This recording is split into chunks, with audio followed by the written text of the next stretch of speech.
Mu mawulire agakagwawo breaking news omukulu amanyiddwa nga Mathias Mpuuga n'akabinja ke bagobeddwa mu maka g'omulangira jjajja w'obusiraamu amanyiddwa nga Kasimu Nakibinge gye babadde bagenze okulaba nga bafuna obuganzi oba oliawo okumunnyonnyola biki bye bagenda okuba nga bazzaako nga bwe bazze nga balabika nga bagenda mu bibiina eby'enjawulo okugenda okulaba nga basaka obuganzi n'ekisinde kyabwe ekipya ekya DA kino ekyava mu TDA ekyali ekyamama Mbabazi Mathias Mpuuga n'akabinja ke bwe twogerera ng'ekibatuuseeko kye njagala okuba nga ate nkutegeeza gwampuliriza atanaba kuba nga osubscribinga kikole nkubuulire okuwemuka okugudde ku Mathias Mpuuga, Abedi Bwanika, Henry Lubowa, Michael Mabikke, Lubega Mukaaku n'akabinja kaabwe batera okubeera nga batambula. Bano nno akawungeeze ak'olunaku olwajjo babadde bakutte ekkubo ne bagenda mu maka g'omulangira jjajja w'obusiraamu. Nkugambye kwabaddeko Michael Mabikke, kwabaddeko Henry Lubowa, kwabaddeko Lubega Mukaaku, Samuel Walter omusajja eyakavuganya emirundi emingi naye nga tawangulangayo yadde.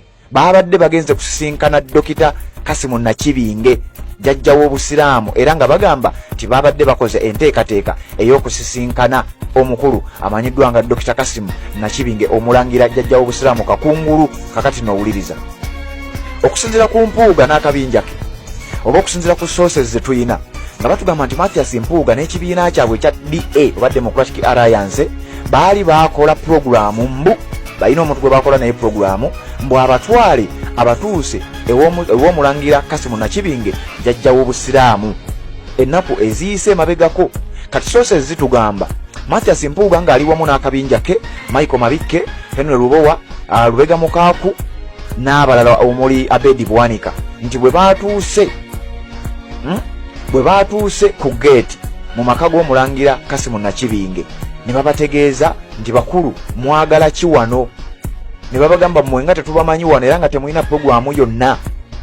Ab'ebyokwerinda ku gate ku maka g'omulangira Kasimu Nakibinge bababuuza mmwe nga tetubategeera wano mwanonye eki, ne bagezaako okwennyonnyolako munnange twakimanya nti omukulu jjajja w'obusiraamu Kasimu Nakibinge munnange twamanya yafiirwa maama we amanyiddwa nga Sarah Namusisi mu Desemba w'omwaka oguwedde. Oba oliawo tuyinza okuba tetwasobola ffenna kuziika, tubadde tuzze tumukubagize tumwanjulire n'enteekateeka zaffe ng'ekisinde kya Democratic Alliance. Abakulu ne babagamba nti mwe nga temuyina programu wano nga tetubamanyi, nga kiraga nti baamazeewo akabanga ku geeti kwennyini nga bagezaako okwennyonnyolako, bagezaako okubuulira abakulu ddala mu butuufu twali twakola programu bannange temutuswaza ensi egenda tusekerera.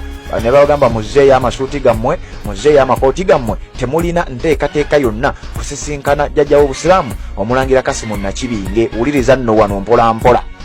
Mathias Mpuuga ne banne ne bagezaako okuwalira ne bategeeza abakuumi ku geeti nti bannange tulina programu n'omulangira, tubadde twagala okumwanjulira enteekateeka zaffe wabula n'okumukubagiza okufiirwa maama we amanyiddwa nga Sarah Namusisi eyafa mu Desemba w'omwaka oguwedde. Kati nno bano nga balaga tebalina nteekateeka yonna egenda kuvaawo, bagenda kusigalawo bagezeeko okunnyonnyola era nga bagamba tusaba mutukkirize tugezeeko okwogera naye, at least ye waanaatulaba ajja tutegeera wadde mu abakuumi temutumanyi. Akigambibwa nti abakuumi baalemeddeko ne bagamba omu ku bakuumi n'ayingira munda abuuze oba ddala abakulu bano balina enteekateeka. Kugambye waliwo wano sources zituwa ensonga zino, ensonda ez'omunda ezeesigika zitugamba ekyabaddewo. Bwe yatuuse munda ne babagamba mugende mubagambe omulangira ali bize, alina abantu ab'obuvunaanyizibwa baasisinkanye. Era ne bajja ne bategeeza Mathias Mpuuga, Abedi Bwanika, Michael Mabikke, Lubega Mukaaku ne bannaabwe babadde nabo nti bannange twagala obategeeza omulangira ali bize era alina abantu ab'obuvunaanyizibwa baali nabo batasobola kulekawo nti azze kusisinkana mmwe. Kino nno kyaleetedde abakulu bano okulaba nga bibasobedde tebaagende kuddayo, tebayombere ku geeti kubanga babadde babategeezezza nti n'enteekateeka gye mugamba gye mulina ne programu gye mwogerako nti mmwe mulina programu n'omulangira, ekyamazima programu nga bwe tutunula mu kitabo nga temuli mu nteekateeka, nga temuli mu programu. Kakati mmwe bakulu munonye eki era ani abakkiriza okutuuka wano? Sources zitugamba nti oluvannyuma lw'ebyabaddewo ebyabadde biswaza abakulu bano, wuliriza bulungi nnyo, omukulu omulangira jjajja w'obusiraamu Dokita Kasimu Nakibinge kakungulu najja n'ategeeza ababaddewo ab'okumpi, n'abategeeza nti ekyamazima nze abasajja bano nabategedde nti bajja, wabula babadde bazze nga bazannya mizannyo gyabwe egy'ebyobufuzi engeri gye tugenda mu kalulu aka 2026 engeri gye bazze basisinkana bannabyabufuzi engeri gye bazze basisinkana abakungu babadde baagala nange bansisinkane banzannyisa emizannyo gyabwe kyokka nga mbadde sobola kukkiriza kusisinkana mukulu oyo amanyiddwa nga Mathias Mpuuga oluvannyuma lw'okuba nti yeenyigira mu kulya ssente z'abannansi sente y'omuwi w'omusolo ereese ebizibu. Kasimu Nakibinge okusinziira ku sources nga batugamba mbu yagezezzaako okubannyonnyola n'abagamba nti nze mbaddewo ate nga ndi free ne mbadde sobola kusisinkana Mpuuga oluvannyuma lw'okuba nti nze sisisinkana bali banguzi sisisinkana muntu yenna nga yeenyigira mu buli bw'enguzi kujjako nga nsanze ku mukolo oguli open naye okujja ewange ekyo kikafuuwe. Okusinziira ku bibaddewo nga batugamba nti Mpuuga engeri gyazasisinkana ebibiina by'ebyobufuzi eby'enjawulo yukire mabigakaawo wamulaba nga Mathias Mpuuga agenze ku kibiina ekya Justice Forum ekikulemberwa omukulu amanyirwa nga Asumani Basaalirwa nga offices zaakyo ziri Mengo awo kumpi ne Masengere. Mathias Mpuuga yalabibwako ng'asisinkanye abakulu mu kibiina ekya Justice Forum oba JEMA.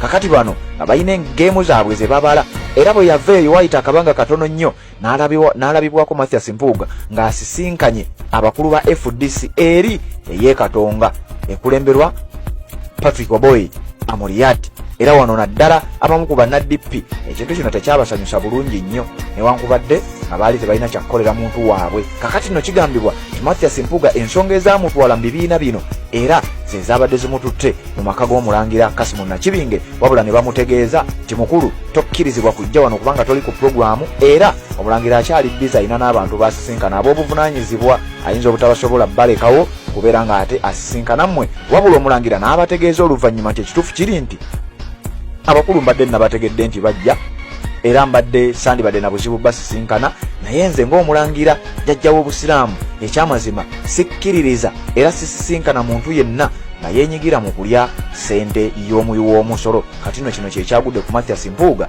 Abedi Bwanika, Henry Lubowa, Michael Mabikke, Samuel Walter Lubega Mukaaku ne bannaabwe nga bwe baakutte ekkubo ne baba nga bagenda nga beesolossa mu maka g'omukulu amanyiddwa nga jjajja w'obusiraamu Kasimu Nakibinge ne babategeeza nti bassebo wano tewajjaawo bali banguzi era bw'atyo n'aba nga yabagaanye okubeera nga abasisinkana. Mathias Mpuuga ne ttiimu ye ekyo kyekyabatuuseeko. Mukutu gwa Radio TV bali kubanga okyagoberera tuwuliziganye mu updates eziddako.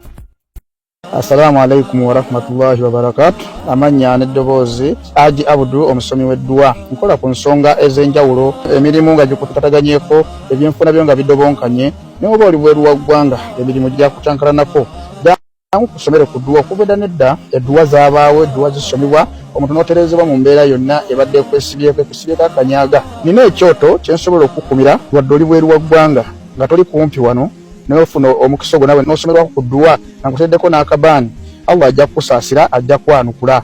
Kuba ku namba yange y'essimu 0752 44 71 56 ne ku WhatsApp kwendi mpereza obubaka sobole okukuyamba. Assalamu alaikum wa rahmatullahi wa barakatuh.